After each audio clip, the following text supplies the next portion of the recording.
Shalom Bapak Ibu yang dikasihi Tuhan. Pagi hari ini kita berjumpa kembali dalam ibadah ini. Sungguh semua karena kasih karunia Tuhan buat setiap kita. Mari kita akan mulai ibadah kita pada pagi hari ini. Sejenak kita siapkan hati kita, biar Tuhan yang sungguh memenuhi setiap hati kita. Mari kita berdoa. Terima kasih Bapakku, terima kasih Tuhan buat kasih-Mu Tuhan, buat kesempatan yang masih Tuhan berikan buat setiap kami, untuk kami dapat bersama-sama beribadah, untuk kami dapat bersama-sama memuji dan memuliakan Engkau Tuhan. Sungguh Tuhan Yesus, pagi hari ini Tuhan, Kami mau bawa seluruh hati kami, tubuh jiwa roh kami Tuhan, untuk kami datang ke hadirat-Mu, membawa seluruh hidup kami ya Tuhan. Kami mau tinggalkan segala beban kami, kami mau tinggalkan segala beban pikiran kami Tuhan. Kami mau fokus dengan Kau Tuhan Yesus pada pagi hari ini ya Bapa. Kami percaya Tuhan hadir di tengah-tengah kami.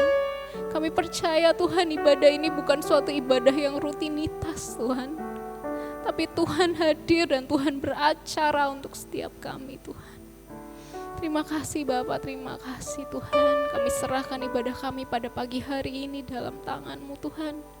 Biar sungguh Kau yang memimpin Tuhan jalannya ibadah kami, dari awal pertengahan sampai akhirnya. Tuhan yang sertai setiap anak-anak-Mu yang masih dalam perjalanan mereka ke tempat ini Tuhan. Sertai setiap mereka, tibakan di tempat ini untuk dapat bersama-sama memuji Engkau, memuliakan nama-Mu Tuhan. Terima kasih Tuhan, terima kasih ya Bapa. Kami siap Tuhan untuk mulai ibadah kami pada pagi hari ini. Dalam nama Tuhan Yesus, haleluya, amin. Sungguh kasih Tuhan begitu besar dalam hidup kita. Dia Tuhan yang setia, Dia Tuhan yang tidak pernah meninggalkan kita di dalam setiap musim hidup kita. Dia Tuhan yang selalu ada di samping kita dan menopang setiap kita.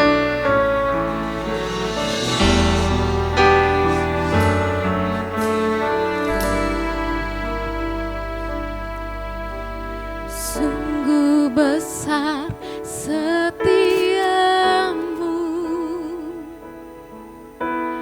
Kau nyatakan bagiku. Kau Bapa yang selalu mengerti isi hatiku.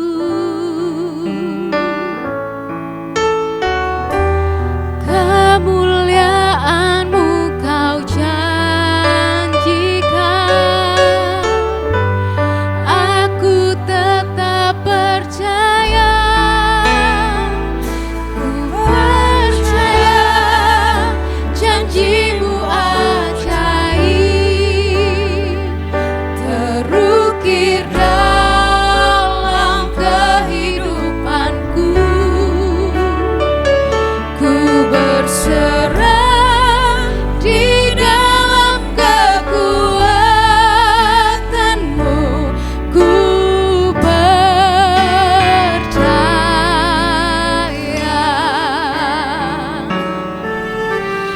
Yes Tuhan, kami percaya Tuhan janji-Mu ajaib dalam hidup kami Tuhan. Sungguh besar setiamu, kami percaya Tuhan. Kau nyatakan bagiku, Kau Bapa, Kau Bapa yang selalu mengerti isi hatiku.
menyanyikan lagu ini dengan segala kesungguhan hati kita, katakan sungguh besar Tuhan, Sungguh besar setiamu. Kami rasakan itu Tuhan. Kau nyatakan bagiku, Kau Bapa, Kau Bapa yang selalu mengerti Yesus Tuhan. isi hatiku. Terima kasih Tuhan Yesus. Kemuliaan-Mu Kau janjikan, aku tetap percaya.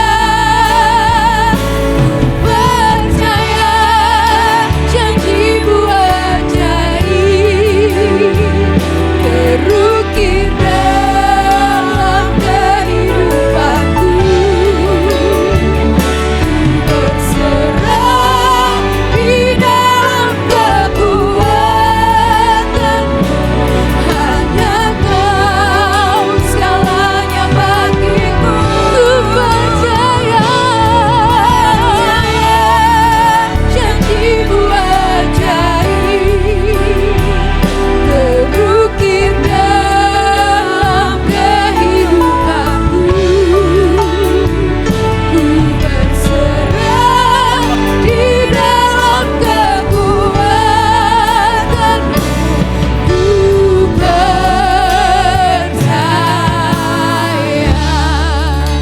Siap kita yang percaya sama-sama dengan iman katakan, ku percaya janji-Mu ajaib terukir dalam kehidupanku. Ku berserah di dalam kekuatan-Mu, hanya Kau segalanya bagiku. Percaya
Tuhan tahu setiap isi hati kita. Tuhan tahu apapun setiap pergumulan kita hari ini. Tuhan tahu setiap apapun persoalan kita hari ini. Apapun yang ada di dalam hatimu hari ini, Tuhan tahu semua itu.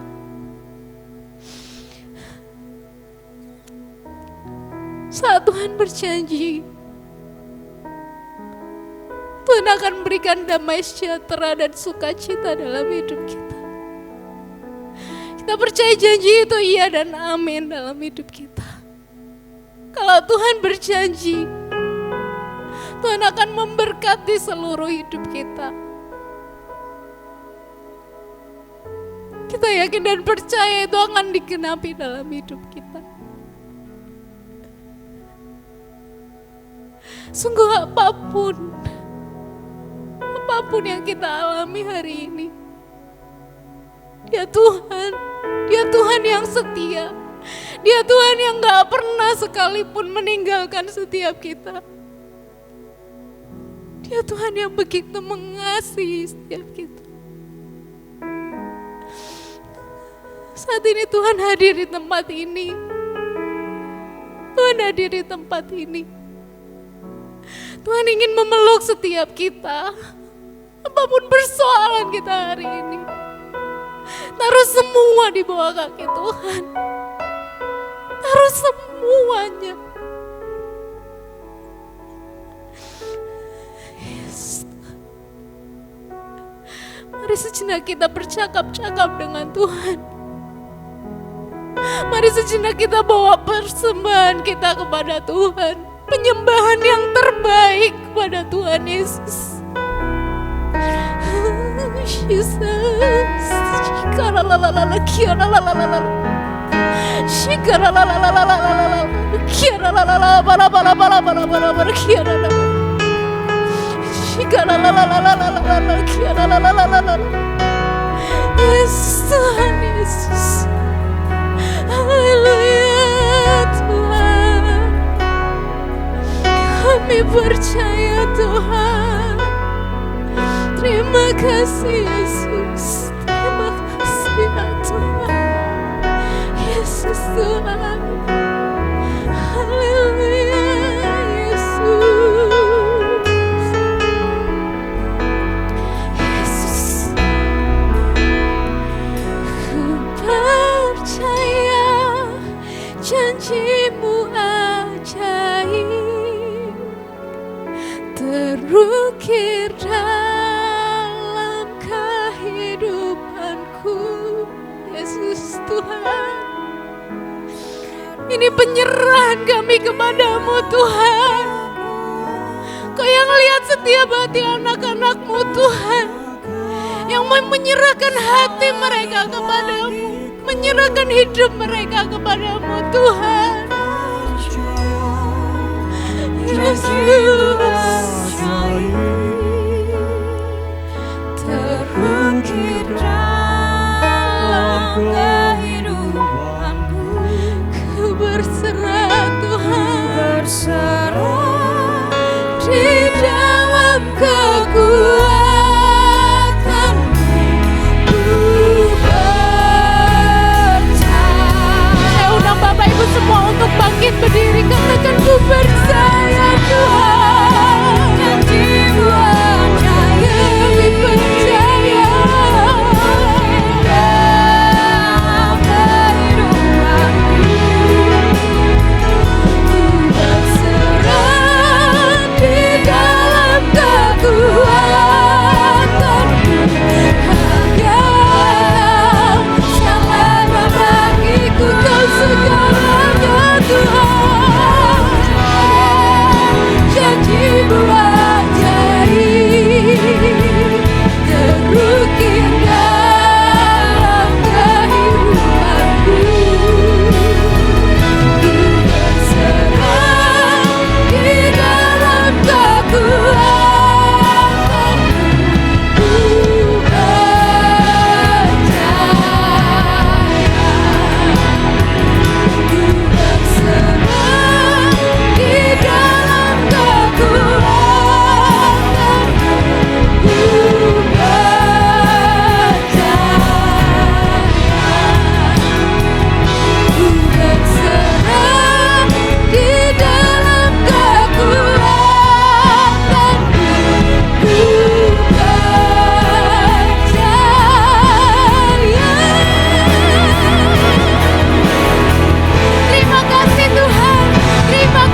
kami mau berserah kepadamu Tuhan Yesus. Terima kasih Bapa, kami mau bersorak-sorai lebih lagi untuk Engkau. Sebab Engkau Tuhan yang baik dan Engkau yang layak menerima segala pujian kami. Siap kita yang siap untuk muji-muji Tuhan, sama-sama katakan amin. Beri sorak-sorai yang terbaik buat Tuhan Yesus. Yes, Dia Tuhan Allah yang luar biasa. Dia sanggup menolong setiap kita. Dia sanggup membangkitkan setiap kita. Amin. Yes.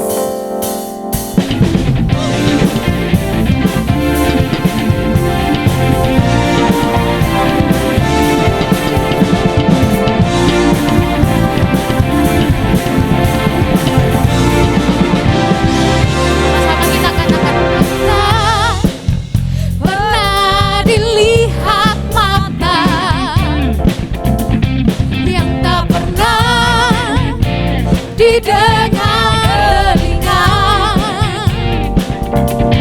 yang tak pernah timbul di dalam hati. Semua disediakan Tuhan, sediakan bagi yang mengasihi Dia. Apa yang tak pernah dilihat mata, yang tak pernah didengar telinga, yang tak pernah timbul di dalam hati, semua disediakan bagi yang mengasihi Dia. Sama katakan, yes. Alasanku melakukan segala perkara dulu sekarang, jangan sampai selama-lamanya.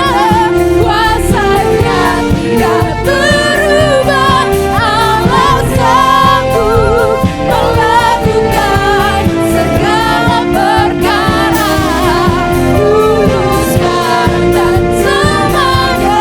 Kuasanya tak berubah. Yes Tuhan, kami percaya kuasa-Mu tidak berubah Tuhan. Apa yang tak pernah dilihat mata, semua yang gak pernah kita dengar, semua yang gak pernah timbul dalam hati, Tuhan sediakan itu buat setiap kita.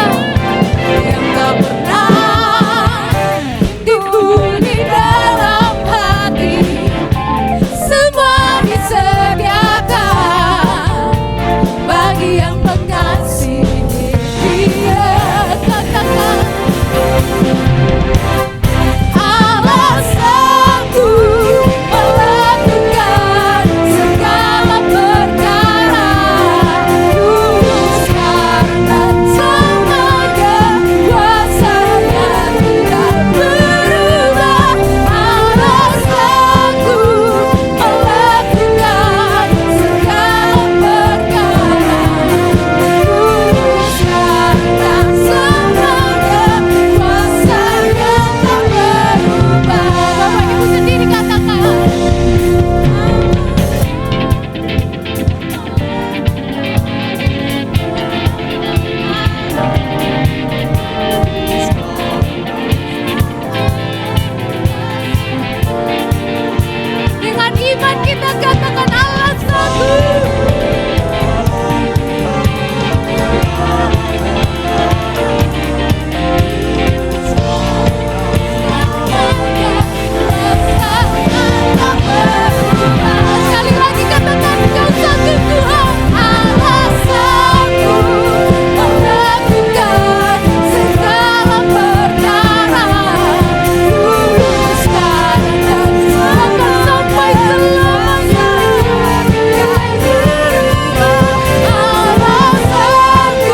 dahsyat.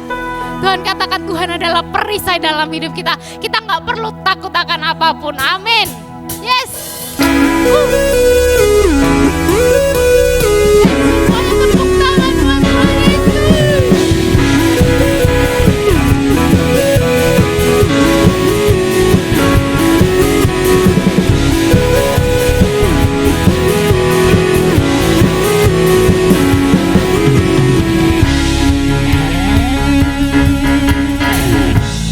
Tinggal dekatmu ku aman, hidup dalammu ku menang. Kau yang memegang hidupku di tanganmu. Kau meragukan langkahku, ku berjalan di dalam kekuatanmu. Tuhan, kau perisaiku, lewati badai tak akan ku goyah.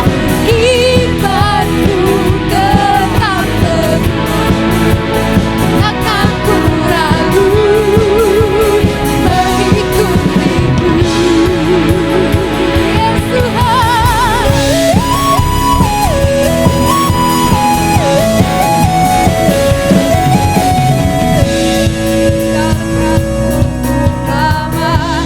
hidup dalammu ku menang. Kau yang memegang hidupku Tuhan, Yesus. Kau meragukan langkahku, ku berjalan di dalam kekuatanmu.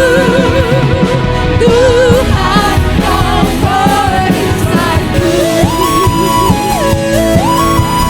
lewati badai tak akan ku goyah. Imanku tetap teguh, takkan ku ragu mengikutimu. Sambil musik puji Tuhan, kita sambil toleh kanan kiri kita, berikan senyuman yang terbaik.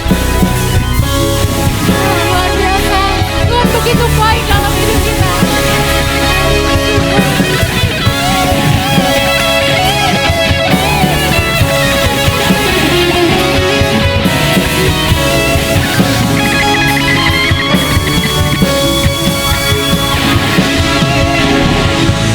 Kau meneguhkan langkahku, yes Tuhan.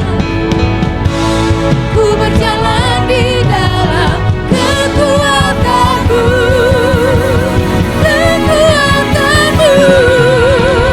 Tuhan, kau perisaiku,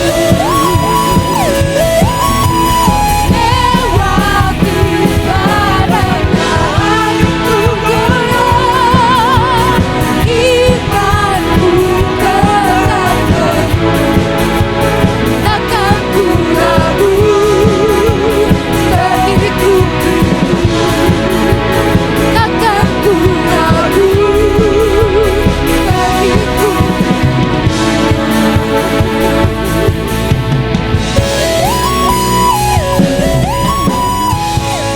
Yes, beri suara-suara yang terbaik buat Tuhan. Betapa hatiku berterima kasih, Yesus. Kau mengasihiku,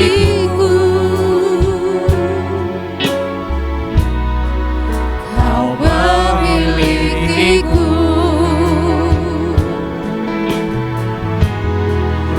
Hanya ini Tuhan persembahanku, segenap hidupku, jiwa dan ragaku.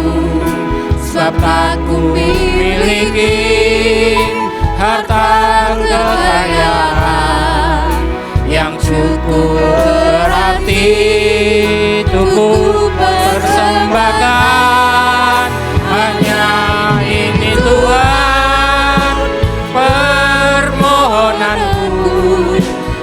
terimalah Tuhan persembahanku, pakailah hidupku sebagai alatmu seumur hidup. Hanya ini Tuhan,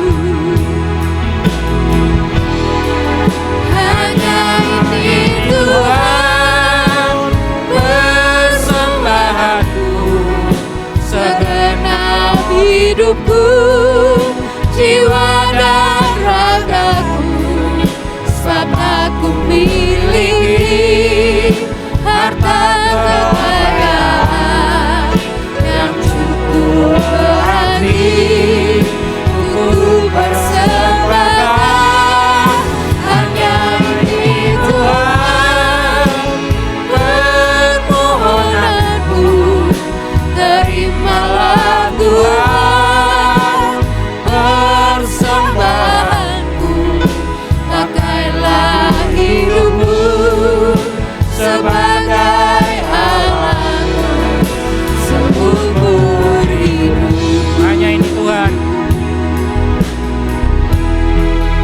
hanya ini Tuhan persembahanku, segenap hidupku, jiwa dan ragaku, sebab aku miliki harta kekayaan yang cukup berarti untuk ku persembahkan. Saya undang Bapak Ibu semua untuk bangkit berdiri. Sungguh Tuhan, terima kasih Tuhan Yesus. Persembahanku, pakailah hidupku sebagai alatmu seumur hidupku. Pakailah hidupku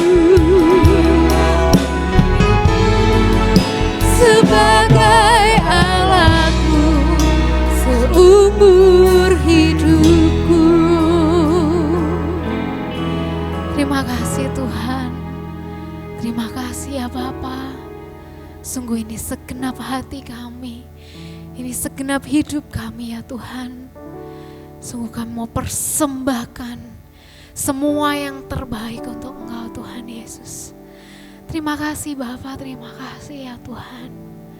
Buat pagi hari ini Tuhan, sungguh kami merasakan lawatan-Mu, sungguh kami merasakan dekapan kasih-Mu, sungguh kami merasakan indahnya hadirat-Mu Tuhan. Terima kasih Bapa, kalau sebentar kami mau dengar-dengaran akan firman-Mu Tuhan. Kami mau duduk diam di bawah kaki-Mu Tuhan. Kami mau menjadi murid-murid-Mu Tuhan, yang dengar-dengaran akan firman-Mu. Sungguh Tuhan, Kau yang urapi hamba-Mu Tuhan, yang akan menyampaikan firman-Mu. Biar pengurapan yang dari Engkau Tuhan tercurah melalui hamba-Mu dan mengalir atas setiap kami ya Tuhan, memenuhi setiap hati kami, memenuhi setiap kehidupan kami Tuhan.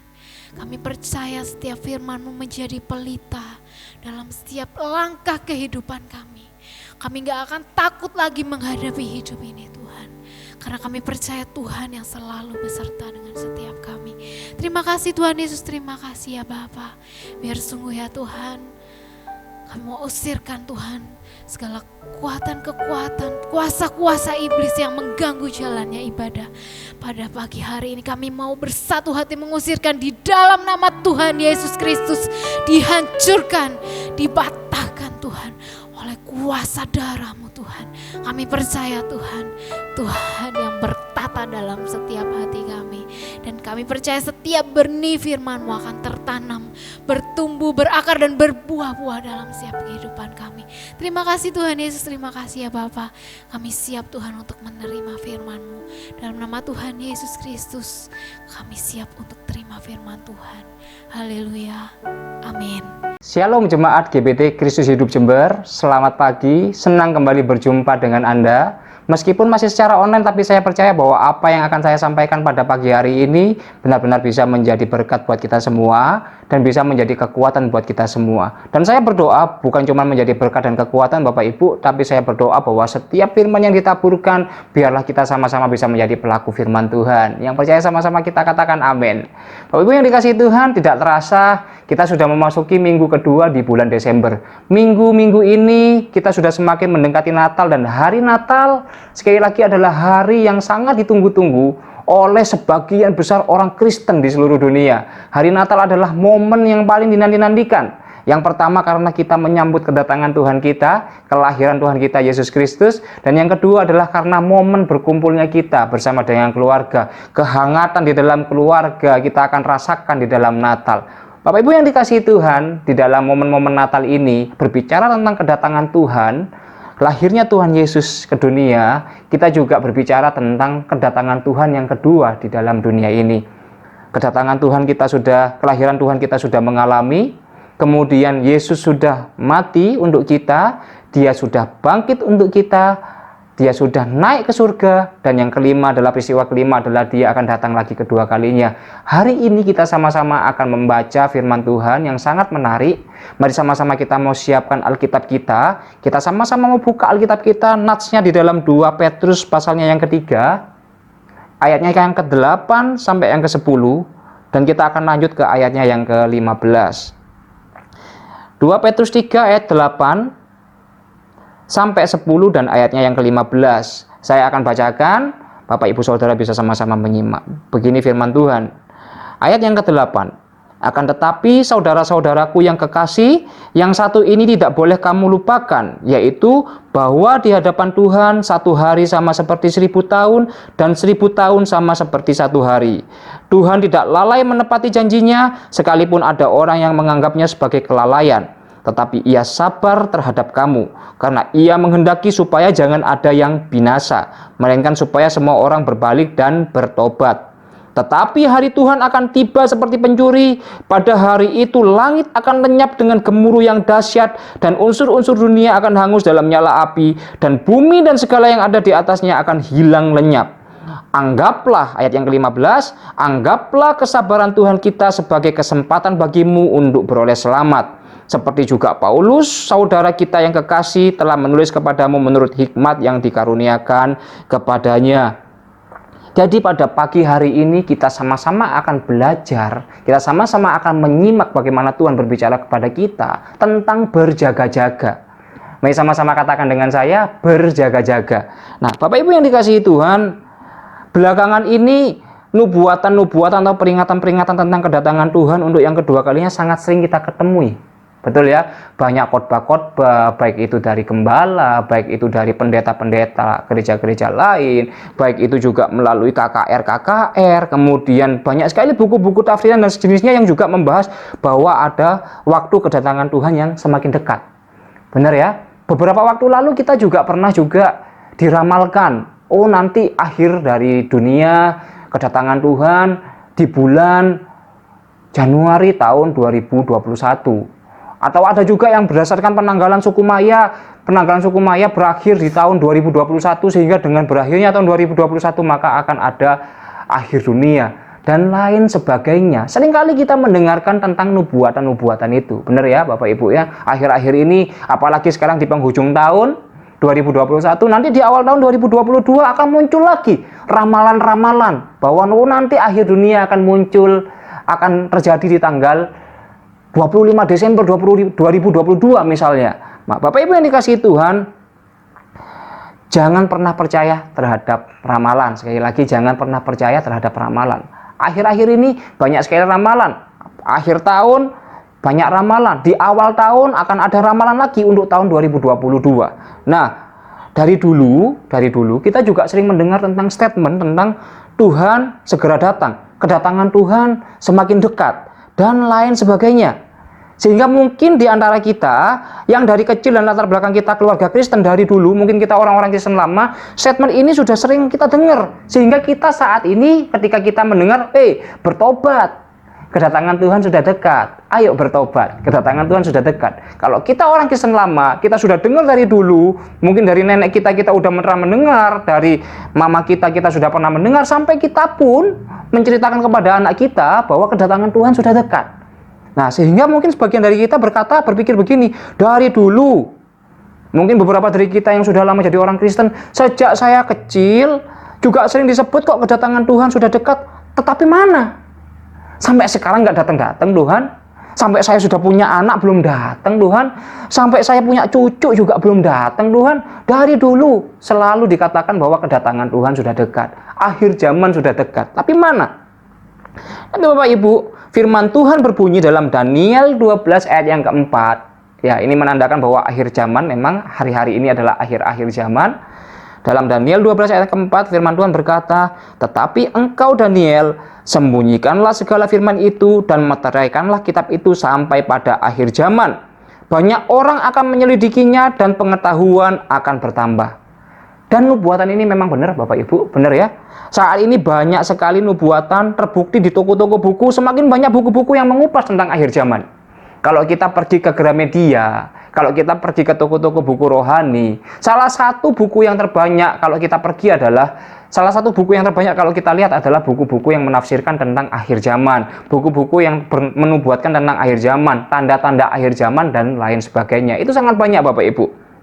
Nah, Bapak Ibu yang dikasihi Tuhan, lalu mengapa di Alkitab membuat kesan bahwa kedatangan Tuhan itu sudah dekat? Benar ya? Kok dari dulu diceritakan bahwa bertobatlah, kerajaan Allah sudah dekat. Bahkan Yohanes Pembaptis pun saat Yesus baru pertama kali melayani di dunia, ya, ketika dia bertemu dengan Yohanes Pembaptis pun juga berseru-seru, "Bertobatlah, sebab kerajaan Allah sudah dekat." Dari dulu. Kok seakan-akan kenapa ya Alkitab ini membuat kesan bahwa kedatangan Tuhan itu sudah dekat? Angkatan nenek kakek kita dulu juga membaca di Alkitab yang mengatakan bahwa Tuhan akan segera datang. Bahkan sebelum kakek kita, kakek buyut kita, saya katakan sekali lagi, dari Yohanes Pembaptis sudah katakan bahwa kerajaan Allah sudah dekat, kedatangan Tuhan sudah dekat.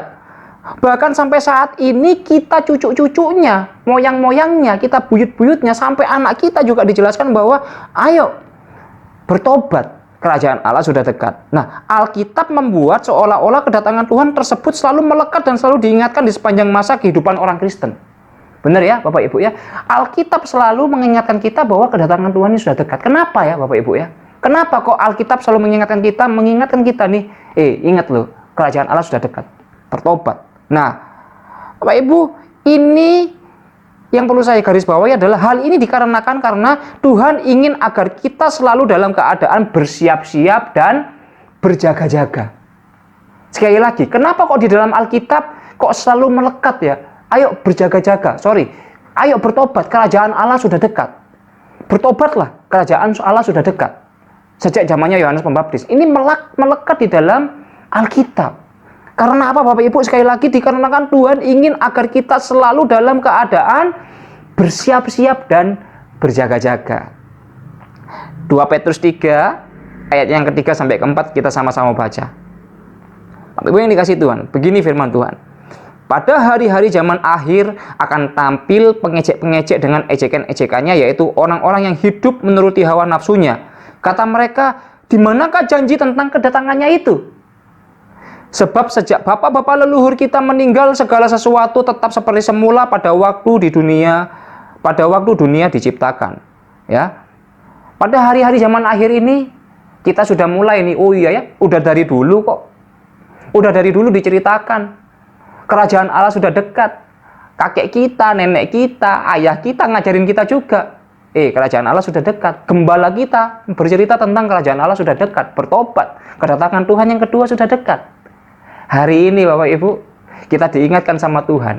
Kenapa? Karena di zaman-zaman akhir akan muncul pengejek-pengejek. Jangan sampai kita menjadi salah satu orang yang menjadi pengejek-pengejek yang mengatakan bahwa mana nih, Tuhan nggak datang-datang kok. Percuma.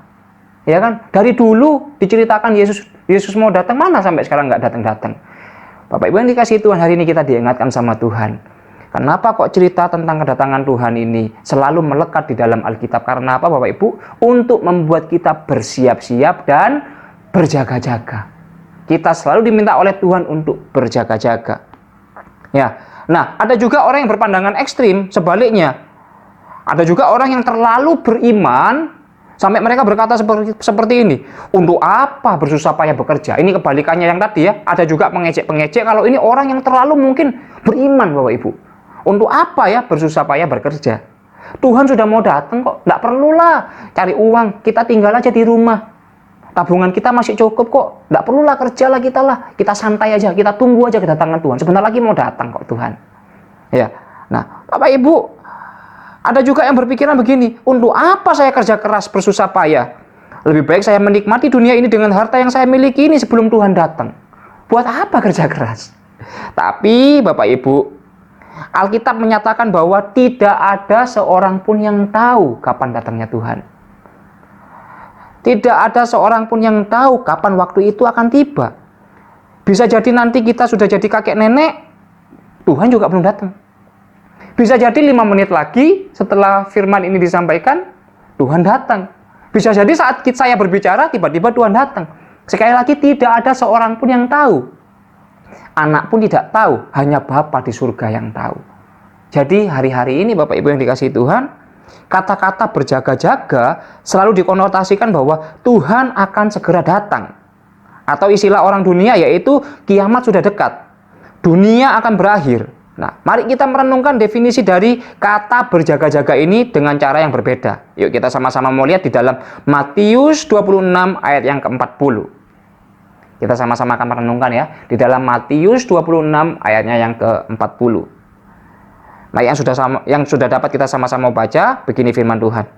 Setelah itu, yakni Yesus, kembali kepada murid-muridnya itu dan mendapati mereka sedang tidur. Dan ia berkata kepada Petrus, tidakkah kamu sanggup berjaga-jaga 1 jam saja dengan aku?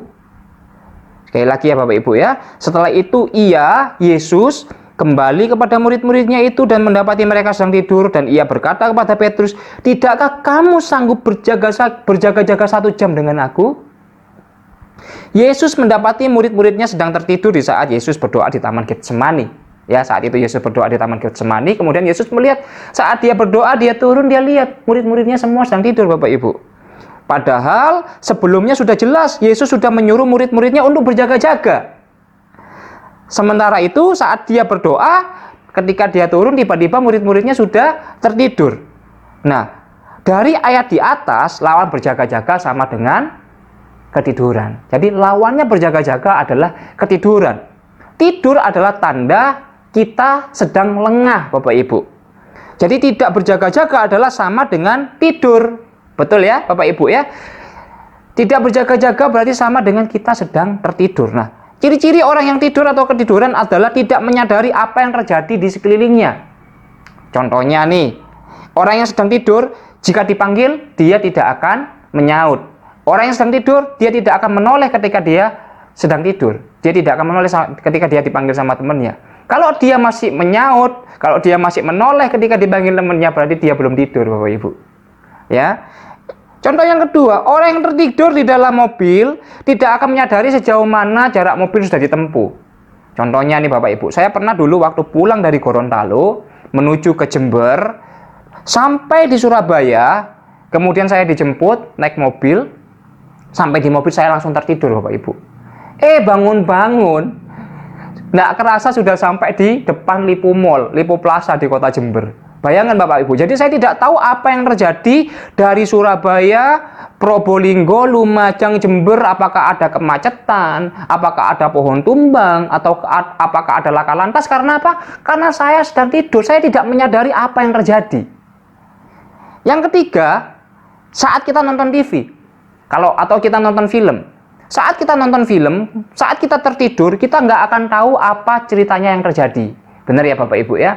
Ini pengalaman saya juga pernah nih Bapak Ibu. Saya dulu pernah nonton film, waktu itu di bioskop malah Bapak Ibu. Nonton film yang berjudul, filmnya menarik sebenarnya, Transformer. Ya, film tentang robot-robot gitu ya, film Transformer. Saya nonton film tersebut, kemudian nontonnya malam Bapak Ibu. Jadi jam yang paling malam saya ambil nonton yang jam 10 malam. Nah, ternyata film ini cukup lama, 2 jam lebih kalau nggak salah, 2 jam atau 2 jam, hampir 3 jam lah Bapak Ibu saya nonton film itu. Nah, karena sudah jam 10 malam, paginya saya bekerja sampai dengan sore, Jam 10 malam ketika nonton, saya ketiduran karena saking capeknya Bapak Ibu. Ketika bangun, filmnya sudah selesai. Sudah tinggal ada tulisannya sutradaranya siapa, kemudian produsernya siapa, pemain filmnya siapa. Jadi ketika saya ketiduran, saya tidak mengerti isi filmnya itu apa. Ya, karena ketika kita tidur, kita nggak tahu isi filmnya itu apa. Sehingga saya merasa rugi dong membayar, karena saya nggak tahu filmnya itu apa. Sehingga saya beberapa minggu kemudian, ya 1 minggu kemudian, saya nonton lagi film tersebut. Nah, kalau kita tidur Bapak Ibu, nah maling juga lebih banyak beraksi di tengah malam, bener ya? Jarang sekali maling itu mencuri di siang bolong, hampir nggak ada. Maling banyak beraksi di tengah malam, baik itu pencurian motor, pencurian hewan, dan lain sebagainya. Maling banyak beraksi di tengah malam, karena apa? Karena di saat malam hari kita sedang lengah, rumah-rumah ini sedang lengah. Karena apa? Karena penghuninya sedang tertidur. Betul ya Bapak Ibu ya? Karena apa? Maling ini kok menyerang rumah di malam hari? Karena penghuninya sedang lengah. Kenapa sedang lengah? Karena mereka tidak berjaga-jaga. Karena apa mereka tidak berjaga-jaga? Karena mereka sedang tertidur. Nah, Bapak Ibu yang dikasihi Tuhan, intinya adalah orang yang tertidur tidak menyadari segala keadaan, kejadian, bahkan bahaya yang sedang dihadapinya. Orang yang tidur nggak tahu ini Bapak Ibu, nggak sadar dia, sama seperti kita. Saat saya tadi pulang dari dari Gorontalo menuju ke Jember, dari Surabaya menuju Jembernya, saya tidur, saya nggak tahu apa yang terjadi. Orang yang tidur dia nggak menyadari segala keadaan, kejadian, bahkan mungkin saat dalam perjalanan hampir terjadi kecelakaan atau apapun, ada bahaya di depan saya nggak tahu karena tidur Bapak Ibu. Nah, bagaimana dengan orang yang tidur rohani Bapak Ibu? Ya, bagaimana? Bayangkan, orang yang tidur rohani tidak akan mengetahui jika Tuhan memanggilnya. Orang yang tidur rohani tidak akan sadar ketika Tuhan memberkatinya. Orang yang tidur rohani dia tidak akan tahu bahwa Tuhan sedang bersama-sama dengan dia karena tidur Bapak Ibu. Nah, Bapak Ibu yang dikasihi Tuhan, mungkin secara roh kita sudah menyadari bahwa kita harus senantiasa berjaga-jaga dengan cara membenahi dan lebih bersungguh-sungguh lagi dalam menjaga keintiman dengan Tuhan. Tetapi kedagingan kita lemah Bapak Ibu. Sehingga ada slogan, ada firman juga yang berkata bahwa roh memang penurut tetapi daging lemah. Saya lagi ya, roh memang penurut tetapi daging lemah. Bapak Ibu yang dikasihi Tuhan, hari ini kita sama-sama akan belajar tentang berjaga-jaga. Mari sama-sama katakan dengan saya sekali lagi, berjaga-jaga. Tadi kita sudah sama-sama baca dalam 2 Petrus pasalnya yang ketiga ayat yang ke-8 sampai 10 dan ayatnya yang ke-15. Kita belajar untuk menjadi orang yang berjaga-jaga Bapak Ibu. Selalu mawas diri, jangan sampai kita lengah sambil kita menantikan kedatangan Tuhan Yesus yang kedua kali. Kalau hari-hari ini kita merayakan Natal, kita menyambut kedatangan Tuhan, kita sebagai simbol kita menyambut kedatangan Tuhan yang pertama di dunia. Hari-hari ini Tuhan mau ingatkan kepada kita, ayo kita sama-sama berjaga-jaga yuk. Jangan sampai kita tidur secara rohani. Sekali lagi, saat kita tidur secara rohani, berarti kita sedang lengah, kita nggak tahu tanda-tanda yang Tuhan berikan kepada kita.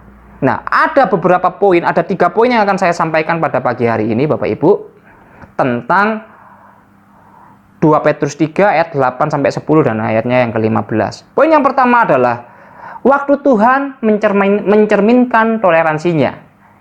Sekali lagi sama-sama dikatakan dengan saya, waktu Tuhan mencerminkan toleransinya, mencerminkan kesabarannya. Dalam 2 Petrus tadi, ayatnya yang ketiga, ayat yang ke-8, pasal yang ketiga, ayat yang ke-8 dan 9, begini firman Tuhan, akan tetapi saudara-saudaraku yang kekasih, yang satu ini tidak boleh kamu lupakan, yaitu bahwa di hadapan Tuhan, 1 hari sama seperti 1000 tahun, dan 1000 tahun sama seperti 1 hari.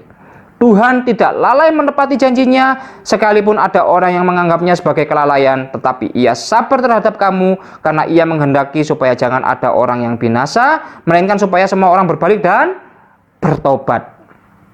Sekali lagi Bapak Ibu, mungkin kita sudah sering berpikir, sudah sering sekali dikatakan, waktu Tuhan sudah dekat, ayo bertobat, akan segera tiba waktunya, tapi kenyataannya sampai sekarang belum terjadi.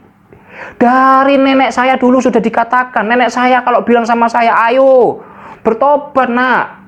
Mama saya juga berkata, ayo bertobat nak. Buktinya sampai sekarang tidak terjadi Bapak Ibu. Benar ya? Tapi Bapak Ibu ingat, Sekali lagi ya, tidak ada seorang pun yang tahu kapan Tuhan datang. Anak pun tidak tahu, hanya Bapa di sorga yang tahu. Jadi Bapak Ibu, melalui firman Tuhan pada pagi hari ini, Tuhan juga mengingatkan kita, jangan pernah percaya terhadap segala ramalan Bapak Ibu. Jangan pernah ada yang percaya. Firman Tuhan berkata tidak ada seorang pun yang tahu, anak pun tidak tahu, hanya Bapa yang tahu. Kalau ada ramalan berarti itu adalah bohong. Tapi kalau tanda-tanda akhir zaman memang betul, memang itu ada Bapak Ibu. Tapi kalau misalkan tepat ramalannya nanti 25 Desember 2022 adalah akhir zaman, jangan pernah percaya Bapak Ibu, karena tidak ada seorang pun yang tahu. Malaikat tidak tahu, anak pun tidak tahu, yang tahu hanya Bapa di surga. Nah, karena apa Bapak Ibu? Karena apa Bapak Ibu? Dalam 2 Petrus 3 ayat yang ke-9 berkata, karena Ia menghendaki supaya jangan ada yang binasa. Tuhan menghendaki supaya jangan ada yang binasa, melainkan supaya semua orang berbalik dan bertobat. Jadi Tuhan menghendaki supaya kita semua itu selamat Bapak Ibu, supaya kita semua masih bisa bertobat Bapak Ibu. Jadi percaya bahwa Tuhan mau semua orang bertobat dan berbalik kepadanya. Dan hari ini Bapak Ibu, izinkan saya berkata bahwa selama orang itu masih hidup, ia masih punya kesempatan untuk bertobat. Selama orang itu masih hidup, ia masih punya kesempatan untuk bertobat. Dan jika saat ini kita hidup dan masih berbuat dosa, dan kita masih merasa bahwa nggak apa-apa kok, aku berbuat dosa juga nggak jadi apa-apa sama aku nggak kena tulahnya Tuhan. Sekali lagi Bapak Ibu, saat ini jika kita hidup dan masih berbuat dosa dan semuanya masih baik-baik saja, itu bukan karena kita atau karena Tuhan setuju dengan perbuatan kita. Bukan karena kita berbuat dosa kemudian tidak terjadi apa-apa, berarti Tuhan setuju dengan kita Bapak Ibu. Enggak Bapak Ibu. Sekali lagi, karena Tuhan masih bersabar Bapak Ibu. Bukan karena dia setuju, tapi Tuhan masih bersabar dengan kita dan memberi kesempatan kita untuk bertobat. Segala sesuatu dosa yang kita lakukan hari-hari ini, bukan berarti Tuhan setuju, tapi dia masih bersabar sama kita. Waktu Tuhan menunjukkan kesabarannya Bapak Ibu, waktu Tuhan menunjukkan toleransinya untuk kita. Jangan keraskan hati dengan teguran. Dan saya percaya dan yakin bahwa Tuhan pasti berkali-kali juga sudah mengingatkan kita.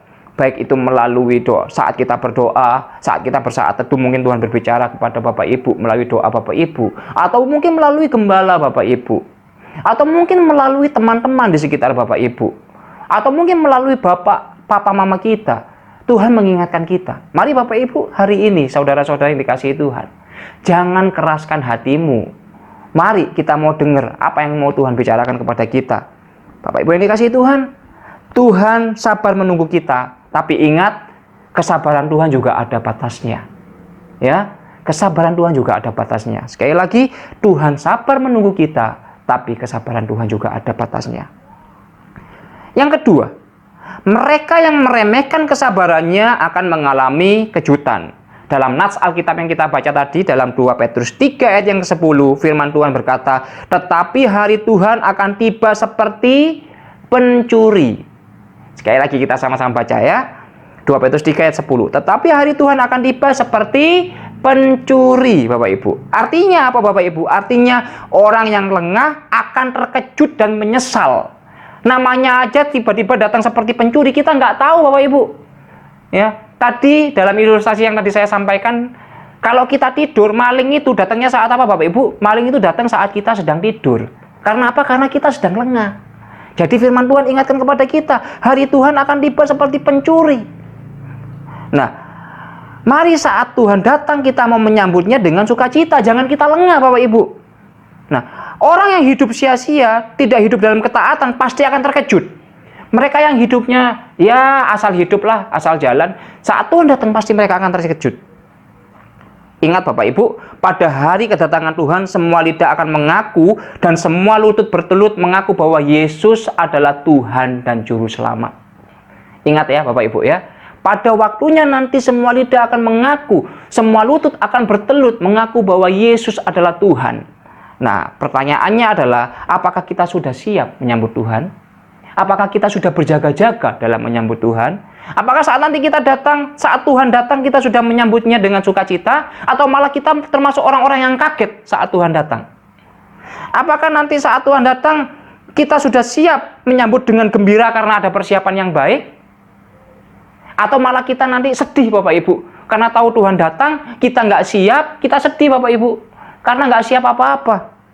Mari Bapak Ibu yang dikasihi Tuhan, sebagai mempelai wanita, kita adalah mempelai wanitanya Tuhan. Kita harus siap menyambut mempelai pria. Memang dikasihi Tuhan, sekali lagi, firman Tuhan ingatkan kepada kita, yang tidak berjaga-jaga akan terkejut. Mari sama-sama kita akan baca firman Tuhan dalam Matius 25 ayat 1 sampai 13. Firman Tuhan ini ayatnya agak panjang, tetapi ya tidak panjang-panjang banget kok Bapak Ibu. Sama-sama kita mau baca ya. Matius 25 ayatnya 1 sampai 13.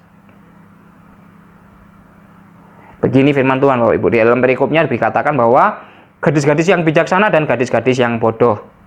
Ya, saya akan bacakan, Bapak Ibu bisa menyimak. Pada waktu itu hal kerajaan surga seumpama 10 gadis yang mengambil pelitanya dan pergi menyongsong mempelai laki-laki. 5 diantaranya bodoh dan 5 bijaksana. Gadis-gadis yang bodoh itu membawa pelitanya tetapi tidak membawa minyak. Sedangkan gadis-gadis yang bijaksana itu membawa pelitanya dan juga minyak dalam buli-buli mereka. Tetapi karena mempelai itu lama tidak datang-datang juga, mengantuklah mereka semua lalu tertidur Bapak Ibu. Waktu tengah malam terdengarlah suara orang berseru, mempelai datang, songsonglah dia. Gadis-gadis itu pun bangun semuanya lalu membereskan pelita mereka. Gadis-gadis yang bodoh berkata kepada gadis-gadis yang bijaksana, berikanlah kami sedikit dari minyakmu itu sebab pelita kami hampir padam. Tetapi jawab gadis-gadis yang bijaksana itu, tidak, nanti tidak cukup untuk kami dan untuk kamu. Lebih baik kamu pergi kepada penjual minyak dan beli di situ. Akan tetapi waktu mereka sedang pergi untuk membelinya, datanglah mempelai itu dan mereka yang telah siap sedia masuk bersama-sama dengan dia ke ruang perjamuan kawin, lalu pintu ditutup. Kemudian datang juga gadis-gadis yang lain itu dan berkata, Tuan, Tuan, bukakanlah kami pintu. Tetapi ia menjawab, aku berkata kepadamu, sesungguhnya aku tidak mengenal kamu. Ayat yang ke-13 sama-sama kita mau baca sama-sama Bapak Ibu. Ayat 13, 2, 3. Karena itu, berjaga-jagalah sebab kamu tidak tahu akan harinya maupun akan saatnya. Berjaga-jagalah sebab kamu tidak tahu akan hari maupun akan saatnya. Hal yang menarik adalah Bapak Ibu, ayat yang kelima tadi yang menarik adalah, tetapi karena mempelai itu lama, mereka nggak sadar Bapak Ibu. Mereka udah nunggu-nunggu, ya kan? Ternyata mempelainya datangnya lama. Mereka memperkirakan, oh mungkin sebentar lagi lah nyampe ini. Tapi karena mempelai itu lama datangnya, tidak datang-datang juga, mengantuklah mereka semua lalu tertidur. Saat tertidur berarti tandanya kita sedang lengah sebenarnya Bapak Ibu. Ayat yang ke-6. Di sini dikatakan bahwa waktu tengah malam. Sampai di sini ya Bapak Ibu ya. Waktu tengah malam artinya apa? Sekali lagi, pencuri datangnya di tengah malam biasanya Bapak Ibu. Karena apa? Karena kita sedang lengah. Di sini menunjukkan bahwa waktu tengah malam, bukan berarti Tuhan datangnya pasti tengah malam, enggak. Menunjukkan bahwa mengilustrasikan bahwa Tuhan datangnya di saat yang tidak kita sangka-sangka Bapak Ibu.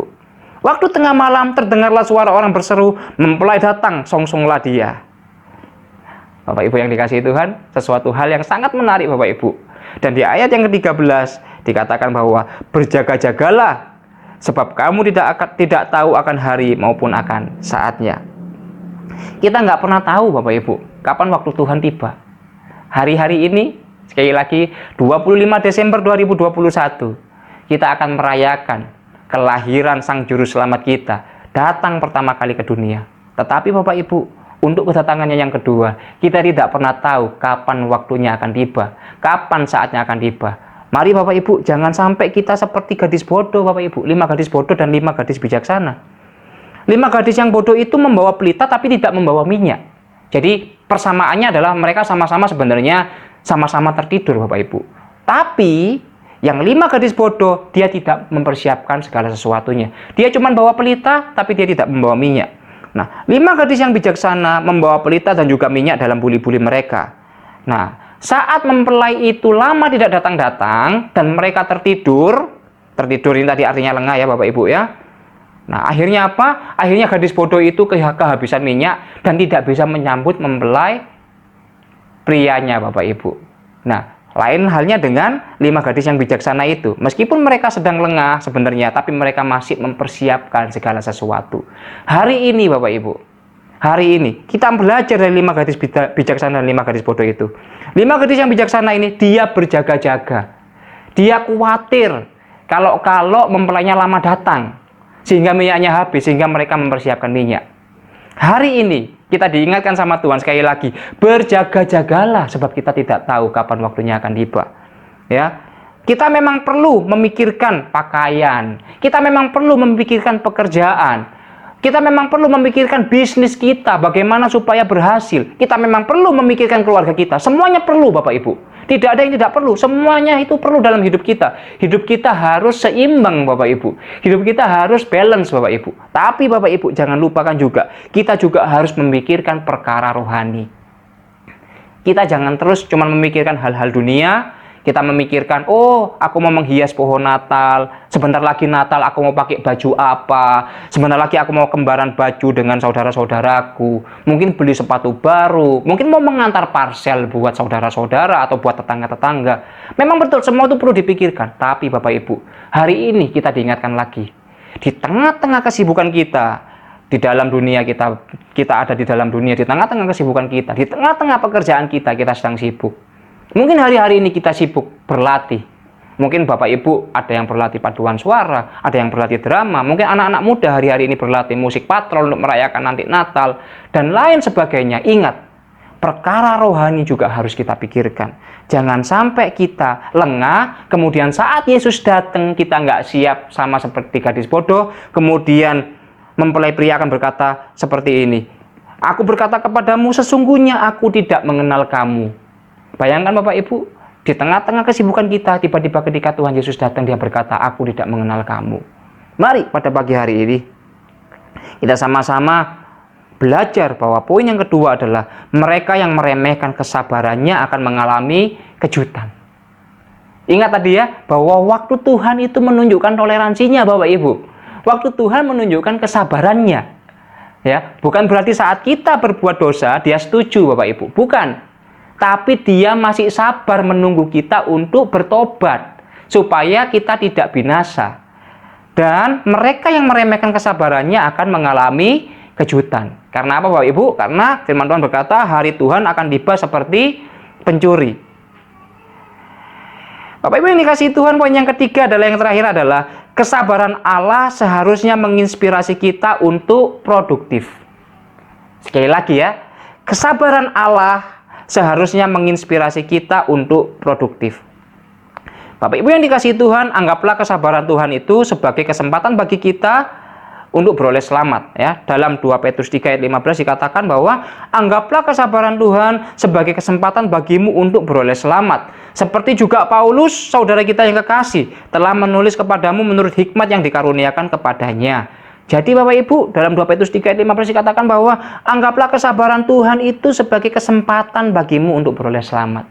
Sekali lagi, kita ini ada dalam waktunya Tuhan loh Bapak Ibu. Waktu Tuhan ini menunjukkan toleransinya loh. Waktu Tuhan ini menunjukkan kesabarannya untuk kita. Dan firman Tuhan berkata, anggaplah kesabaran Tuhan sebagai kesempatan bagi kita untuk beroleh selamat. Ya. Ketika Tuhan memberikan kepada kita kesempatan, apakah kita mempergunakan sebaik-baiknya Bapak Ibu? Ketika kita sudah diberikan talenta oleh Tuhan, apa kita sudah memberikan yang terbaik buat dia? Ada berapa banyak di antara kita yang hari-hari ini jika diajak pelayanan, entah itu usher, entah itu pelayanan singer, atau worship leader, atau pelayanan musik, atau apapun itu pelayanan di dalam gereja. Berapa banyak di antara kita yang mungkin hari-hari ini berkata, oh enggak lah, nanti aja lah. Nanti dulu lah, tunggu 2022 lah. Aku masih sibuk 2021 ini. Tuh, tokoku masih rame. Bisnisku masih perlu aku perjalanan dinas keluar kota. Aku masih belum bisa melayani Tuhan. Nantilah. Setelah Desember selesai, Januari tanyain lagi. Ayo sudah bisa melayani? Oh belum. Pekerjaanku masih sibuk, masih banyak. Bapak Ibu yang dikasihi Tuhan, sekali lagi, kita hidup dalam waktunya Tuhan. Kita tidak tahu kapan Tuhan itu datang. Boleh kita memikirkan segala sesuatu, tapi sekali lagi, jangan lupakan tentang hal-hal yang berbau rohani Bapak Ibu. Jangan lupakan firman Tuhan berkata, carilah dahulu kerajaan Allah dan kebenarannya, dan semuanya akan ditambahkan kepadamu. Hari ini kita diingatkan sama Tuhan, kesabaran Tuhan seharusnya menginspirasi kita untuk produktif. Orang yang meremehkan kesabaran Tuhan, mereka pasti akan terkejut.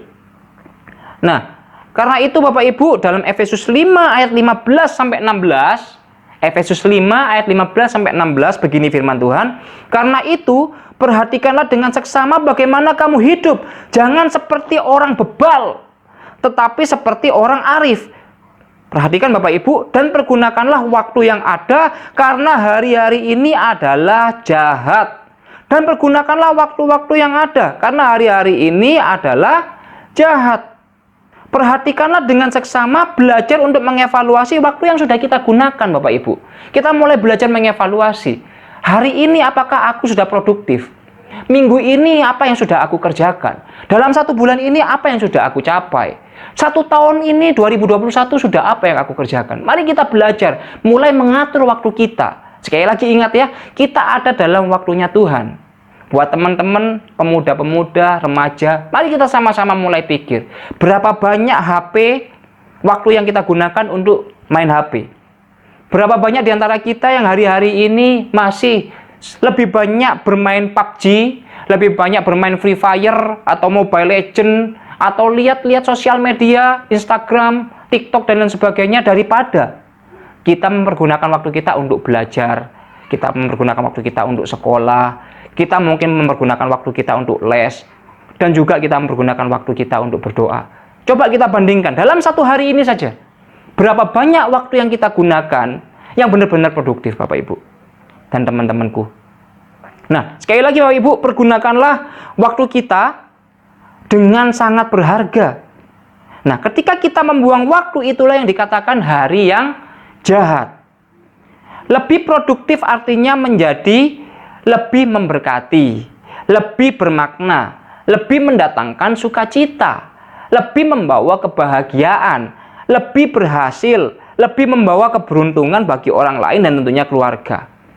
Mari Bapak Ibu yang dikasihi Tuhan, teman-temanku semuanya juga pemuda dan remaja, hari ini belajarlah untuk lebih sungguh-sungguh lagi mempergunakan waktu kita. Hari ini Tuhan mau ingatkan kita, ayo, waktunya nggak lama loh. Hari ini Tuhan ingatkan kita, ayo, dalam kita menyambut Tuhan, kedatangan Tuhan melalui Natal, Tuhan juga ingatkan kepada kita, kedatangan Tuhan yang kedua nggak lama loh. Kapan waktunya? Nggak ada yang tahu, tapi Tuhan berkata bahwa tidak ada seorang pun yang tahu, tapi waktunya sudah dekat. Mari Bapak Ibu yang dikasihi Tuhan, mari saudara-saudara yang dikasihi Tuhan semuanya, ayo kita mau siapkan hati kita, kita mau siapkan seluruh tubuh, jiwa, dan roh kita untuk memberikan yang terbaik sama Tuhan. Ingat, kita ada dalam waktunya Tuhan, kita ada dalam kesabarannya Tuhan, dan kita nggak mau meremehkan kesabarannya. Karena saat kita meremehkan, sekali lagi, kita pasti akan terkejut. Mari Bapak Ibu yang dikasihi Tuhan, hari-hari ini kita mau belajar, kita mau lebih produktif lagi untuk kehidupan kita. Kita mau manage lagi waktu kita. Dan sekali lagi, jangan pernah lupakan perkara-perkara rohani, Bapak Ibu. Nah, ini adalah beberapa hambatan yang membuat orang tidak produktif. Ya, ada hal-hal yang membuat orang tidak produktif. Yang pertama adalah kemalasan. Yang membuat orang tidak produktif yang pertama adalah malas. Sudah tidur nih, sudah enak nih di ranjang, dibangunin nih sama orang tuanya, dibangunin sama istrinya, tapi nggak mau bangun. Malas. Harusnya bangun jam 6 pagi, bangunnya jam 11 siang. Bayangkan berapa banyak waktu yang terbuang yang seharusnya produktif. Jam 11 siang pun ketika bangun, bukan langsung mandi bekerja atau melakukan sesuatu yang produktif, tapi main HP. Mari Bapak Ibu Saudara yang dikasihi Tuhan, hari-hari ini, apalagi di tengah pandemi, semua segala sesuatunya online. Mungkin dulu kita harus bangun pagi, mandi dan sekolah. Mungkin sekarang kita nggak usah mandi. Kita langsung bisa bangun, duduk, belum mandi, kita sudah bisa hidupkan HP dan kita bisa sekolah. Hari-hari ini sekali lagi, hal yang membuat orang tidak produktif adalah, yang pertama adalah malas. Kemalasan yang pertama. Poin yang kedua adalah, yang membuat kita tidak produktif adalah masih terobsesi atau menyesali masa lalu. Kita masih menyesali masa lalu kita. Ya kan? Kita nggak bisa move on, kita nggak bisa maju ke depan. Kita tidak bisa meninggalkan masa lalu kita. Kita nggak bisa maju ke depan, Bapak Ibu. Yang ketiga adalah hidup dalam kekecewaan. Membuat orang tidak produktif. Karena apa? Saat kita kecewa, kita malas ngapa-ngapain. Balik lagi ke poin yang pertama ya, kita menjadi malas, kecewa. Ayo pelayanan ke gereja. Enggak aku kecewa sama temanku di situ. Ayo kita yuk lihat ini yuk, kita sama-sama yuk mau kerja. Kita mau sama-sama bikin parcel. Enggak Aku kecewa kapan hari aku nggak dibayar parselnya. Kita tidak bisa meninggalkan kekecewaan kita. Kita hidup dalam kekecewaan. Sehingga kita tidak bisa produktif. Kita trauma dengan apa yang terjadi di masa lalu. Hal ini bisa membuat kita tidak produktif, Bapak Ibu. Sekali lagi, kalau kita mau maju ke depan, tinggalkan kekecewaan kita. Dan yang poin yang keempat adalah, yang membuat orang tidak produktif adalah hidup dalam dosa. Tidak produktif, Bapak Ibu. Contohnya nih, paling gampang. Kalau kita bilang sekarang, kalau saya bilang adalah berhala kita hari-hari ini adalah HP, Bapak Ibu, gadget. Ya. Hidup dalam dosa. Firman Tuhan berkata bahwa jangan menyembah berhala. Tapi sekali lagi Bapak Ibu, berapa banyak waktu-waktu kita, dan hai anak-anak muda, berapa banyak waktu-waktu kita yang kita habiskan untuk gadget. Firman Tuhan berkata, jangan menyembah berhala, tapi gadget ini sekarang menjadi berhala kita. Saat kita terlalu terpaku pada gadget, kita tidak bisa ngapa-ngapain. Benar ya, Bapak Ibu ya? Contohnya nih, saya juga sebenarnya mengalami Bapak Ibu. Contoh nih, ketika saya pulang kerja, kemudian saya habis mandi, kemudian saya santai. Saya pegang HP nih, mulai lihat Instagram, mulai lihat YouTube dan lain-lain. Ketika istri saya manggil, ayo Pak, bantu Pak dulu Pak. Ini Pak, anaknya belum mandi. Ayo Pak, bantu Pak, sapu-sapu rumah dulu. Nah, saya nggak perhatikan Bapak Ibu. Karena apa? Karena saya terlalu fokus sama HP saya. Sampai saya ngomong 2 kali, 3 kali, sampai akhirnya marah. Karena apa? Karena terlalu fokus pada HP Bapak Ibu. Pada gadget kita. Jadi saat kita terlalu fokus dalam dosa kita, salah satunya misalkan dalam gadget ini, yang paling mudah, kita nggak bisa maju ke depan. Kita nggak bisa lebih produktif lagi Bapak Ibu. Nah, mari Bapak Ibu yang dikasih Tuhan, hari-hari ini, sekali lagi, firman Tuhan berkata, ya, Efesus 5 ayat 15-16, perhatikanlah dengan seksama bagaimana kamu hidup. Janganlah seperti orang bebal. Kita sudah dengar firman Tuhan berkata kepada kita, ayo berjaga-jaga yuk. Ayo kita siap-siap terus. Ayo kita mau menyongsong kedatangan Tuhan yang kedua. Kita mau siap menyambut Dia sebagai mempelai wanitanya. Jadi kita jangan bebal Bapak Ibu, saudara yang dikasihi Tuhan. Ya, tetapi seperti orang arif dan pergunakanlah waktu yang ada. Karena hari-hari ini adalah jahat. Mari sekali lagi, hari-hari ini kita diingatkan sama Tuhan. Kita ada dalam waktunya Tuhan, kita ada dalam toleransinya Tuhan. Dan firman Tuhan selalu berkata sama kita, Alkitab selalu melekat sama kita, berjaga-jagalah. Ya, kedatangan Tuhan sudah dekat loh. Supaya apa Bapak Ibu? Supaya kita waspada, supaya kita siap sedia. Mari kita mau siapkan hati kita mau terus menyongsong kedatangan Tuhan dengan penuh semangat. Sekali lagi, segala sesuatu yang kita kerjakan, semuanya boleh kita lakukan. Hal-hal yang kita lakukan, pekerjaan kita, bisnis kita, keluarga kita, semuanya tetap boleh kita lakukan. Tapi sekali lagi, Tuhan ingatkan kepada kita, jangan tinggalkan perkara rohani. Firman Tuhan berkata, carilah dahulu kerajaan Allah dan kebenarannya, dan semuanya akan ditambahkan kepadamu. Mari Bapak Ibu yang dikasihi Tuhan, hari-hari ini kita mau lebih produktif lagi untuk Tuhan. Cukup sekian firman Tuhan, mari kita mau tutup Alkitab kita, dan saya percaya bahwa apa yang akan saya sampaikan bisa sama-sama kita lakukan, bisa sama-sama kita terapkan dalam kehidupan kita sehari-hari. Mari sama-sama kita mau berdoa. Bersyukur buat kasih setia Tuhan kepada kami Tuhan. Firman Tuhan sudah mengingatkan kami bagaimana Tuhan begitu baik dalam kehidupan kami. Toleransi Tuhan sungguh nyata dalam kehidupan kami. Kami ada di dalam waktunya Tuhan dan Tuhan sungguh bersabar terhadap kami. Tuhan, kami percaya Tuhan bahwa kami adalah anak-anak-Mu, bahwa kami adalah orang-orang yang akan menyambut Engkau dengan siap sedia, yang akan menantikan Tuhan dengan penuh persiapan Tuhan. Terima kasih Tuhan, kami percaya Tuhan, dan kami juga berdoa Tuhan supaya Engkau memberikan kami hikmat, supaya kami Tuhan bisa menjalani hidup kami Tuhan dengan penuh tanggung jawab, dengan penuh kebijaksanaan Tuhan, agar kami bisa hidup kami bisa secara lebih produktif lagi Tuhan dalam kami menjalani hidup Tuhan. Terima kasih Tuhan, terima kasih Bapa. Kami percaya Tuhan, kami juga berdoa buat jemaat-Mu, jemaat GBT Kesusubu Jember. Kami percaya Tuhan semuanya diberkati oleh firman Tuhan. Terima kasih Tuhan, di dalam nama Tuhan Yesus kami telah berdoa dan mengucap syukur. Mari semua yang percaya kita sama-sama katakan amin. Terima kasih, Tuhan Yesus memberkati kita semua. God bless you.